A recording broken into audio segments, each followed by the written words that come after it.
Good morning friends आज हम चर्चा करेंगे डेंगू फीवर के बारे में।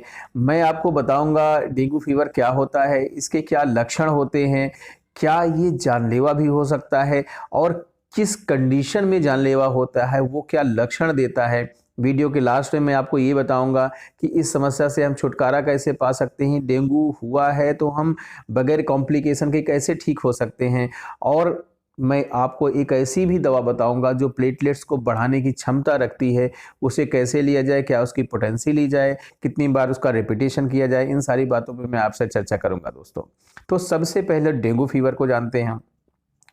डेंगू फीवर दोस्तों एक एडीज इजिप्टाई करके मच्छर होता है, उससे उसके द्वारा होने वाली एक वायरल डिजीज है, मतलब ये एक वायरस वाली बीमारी है। एक स्टडी कहती है कि पूरे वर्ल्ड में 400 मिलियन पीपल हर साल इस तरह की बीमारी या फिर डेंगू से सफ़र करते हैं। डेंगू बहुत ही सामान्य सी बीमारी है, परंतु इसका मैनेजमेंट ट्रीटमेंट यदि समय से नहीं किया जाए, प्रॉपर तरीके से नहीं किया जाए तो बहुत ही जानलेवा भी साबित होती है।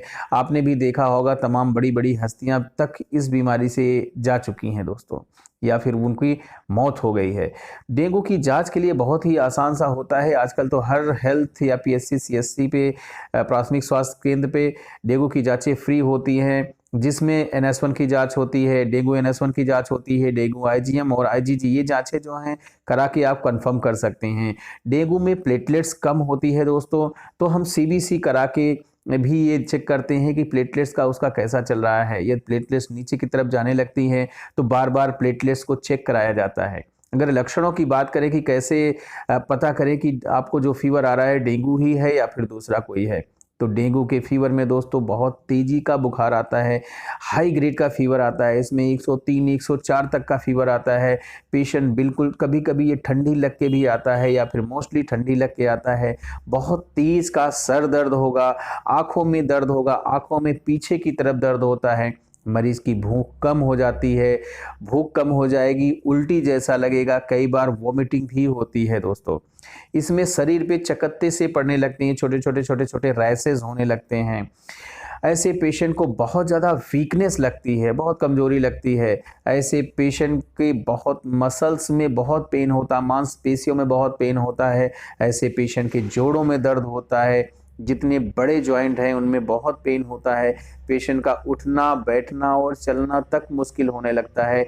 इस तरह के लक्षण देखने को मिलते हैं दोस्तों। तो डेंगू फीवर में एक ऐसी भी कंडीशन आ जाती है जब शरीर से खून बहने लगता है, जैसे स्किन के नीचे खून बह गया, काले काले या ब्लूइश से चकत्ते पड़ जाते हैं, मुंह से खून निकल रहा है, आंखों में बिल्कुल लालिमा हो रहे, बिल्कुल रेडिश खून एकदम जमा हो जा रहा है, या फिर लेटरिन से खून आ रहा है, पेशाब के रास्ते से खून आ रहा है।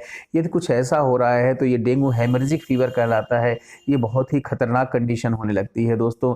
ऐसी कंडीशन में पेशेंट का प्लेटलेट्स का काउंट काफ़ी डाउन हो जाता है।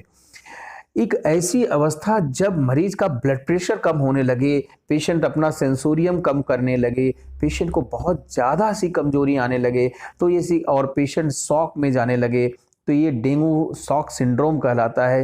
ये बहुत ही ज़्यादा डेंजरस कंडीशन होती है। इस तरह के पेशेंट का बचना बड़ा मुश्किल हो जाता है दोस्तों, इसलिए प्रॉपर तरीके से इसका मैनेजमेंट करना चाहिए और इस कंडीशन से बचना चाहिए। अदरवाइज इससे इसमें DSS में पेशेंट लैंड किया हुआ पेशेंट जल्दी से बाहर नहीं आता है दोस्तों। अगर बात किया जाए कि क्या हम टेस्ट कराएं कि हम बराबर पता करते रहे हैं प्लेटलेट्स कम हो रही कि नहीं हो रही है, तो इसके लिए दो तरह की जांचें होती हैं।